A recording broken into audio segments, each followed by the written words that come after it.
This is the story of Aaron Ralston, who went out only for a small hiking trip. But when he came back, every wound of his had turned into a story.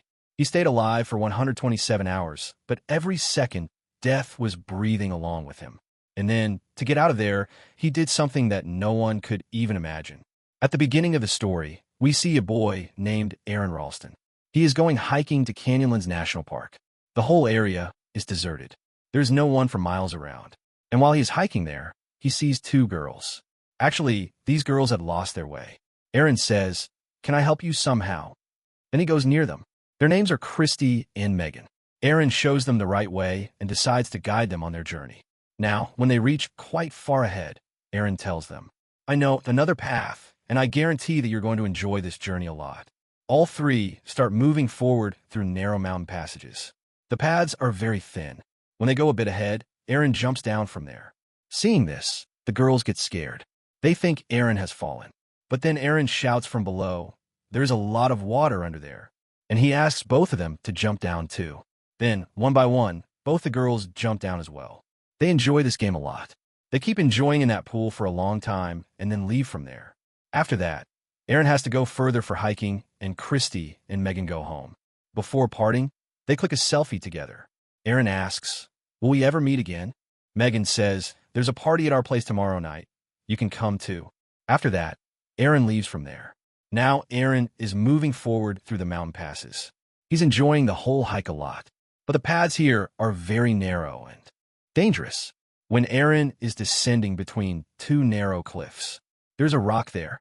Aaron takes its support, but the rock slips. Because of that, Aaron falls down, and the same rock he took support from falls on his hand. Now Aaron's hand is trapped between two narrow cliffs under that rock. He isn't badly injured, but his hand cannot come out anymore. He tries very hard to pull his hand out, but all his efforts fail.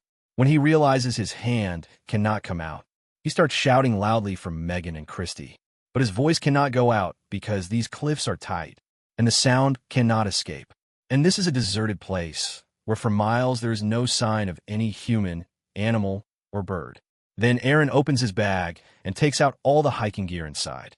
He knows he must get out at any cost, because he knows no one may come here for months. Among his things, he finds a small knife. He tries to break the rock from the sides with it, but this is a solid rock, and Aaron's right hand is stuck inside it. So working with the left hand becomes even more difficult. Still, Aaron doesn't give up. He keeps cutting at it continuously. During this, the knife slips from his hand and falls below. He cannot pick it up with his hand since it's far away. But somehow, Aaron pulls the knife toward himself again and starts cutting the rock again. But he completely fails in that task, and the knife's edge becomes completely dull. After that, night falls. Aaron has now been trapped for many hours. He doesn't know how he can get out, so he keeps trying continuously to free his hand. Now it's been 25 hours since Aaron got stuck. Still, he finds no way to get out. Then he turns on his camera and starts recording himself. He says, "I've been stuck here for the last 25 hours, and no one knows that I am here," because he had come without telling anyone. He also says that he has very little food, and only about 400 to 500 milliliters of water left. While he's recording all this, he hears some noise from above, and thinks someone is there. He shouts loudly, but it's useless. There's no one there. After a few hours, it becomes night again. Aaron feels hungry and eats the leftover food he has. Then he remembers that Christy and Megan had invited him to a beer party tonight. He starts imagining that party, talking to himself. Actually, such things are very common when someone is alone. He remembers the moment when he left home on Saturday for hiking. At that time, his mom called him, but he didn't pick up. She didn't know he was going hiking.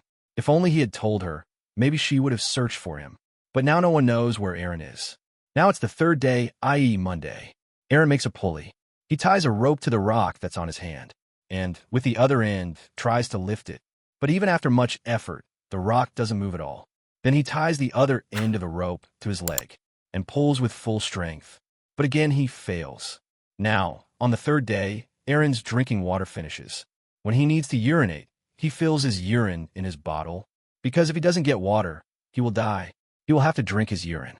He has nothing else to do, so he notices every small thing carefully. He cannot even move.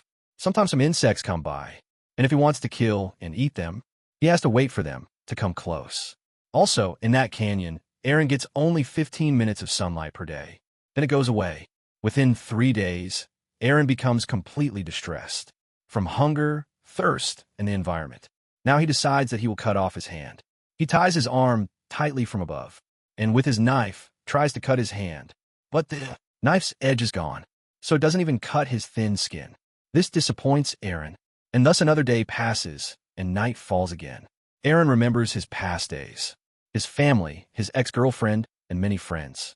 While remembering all this, clouds gather in the sky, and it starts raining heavily. Aaron had run out of water by then. He fills his bottle with rainwater. The water starts flowing into the canyon where Aaron is trapped, and gradually the water level rises. Since gravity is less in water, we can lift heavy objects more easily. So Aaron, under the water, tries to lift the rock on his hand. After great difficulty, he manages to lift the rock, frees his hand, runs to his car, sits inside, and drives out of Canyonlands National Park. But when he opens his eyes, he's still trapped there. It was all a dream. He starts screaming loudly. By now, many days have passed. He starts seeing strange dreams and hallucinations. Aaron has been trapped for 4 days. This is the 5th day. His behavior changes a lot. He talks to himself, makes commentary, and says, "If I had answered my mom's call and told her where I was going, maybe I wouldn't be trapped here today." He also hadn't told the shopkeeper from whom he bought the hiking gear. If he had told him, maybe that person would have reported him missing, and someone might have come searching. Aaron says to his mom and dad, "I love you both very much." He records all this. Now Aaron ties his arm again and takes that dull knife. This time he doesn't try to slice, but stabs the front edge into his skin. The knife touches his bone. Blood starts flowing from his hand. But beyond this, Aaron can't continue, and another day passes. On the 6th day, Aaron is very weak. If he doesn't get out now, he will die. Aaron says, "Maybe this rock had been waiting for me all my life. Since I was born, perhaps this canyon was waiting for me. Maybe this is my destiny." He writes RIP, rest in peace, on that rock, along with his date of birth and his name, because now he's sure he will not leave alive. He collapses there exhausted. The next morning, the 6th day, when he regains a bit of consciousness, he sees some visions. A child playing, who turns out to be his future son. Seeing this gives him self-belief again. He starts pushing his trapped hand from the opposite side, breaks his own bones, sharpens the knife, and slowly begins cutting his hand. In this way, he separates his hand from his body. On the 6th day, after sacrificing his hand, Aaron finally frees himself from the rock in the canyon. Before leaving, he takes a photo of his hand, the one still trapped under the rock. Aaron somehow gets out of the canyon. Even in pain, he keeps walking. He then sees a family hiking there. He calls out to them. They run toward him. They call security for help. A helicopter arrives, and Aaron is airlifted to the hospital. With this scene, this movie, this true story, ends.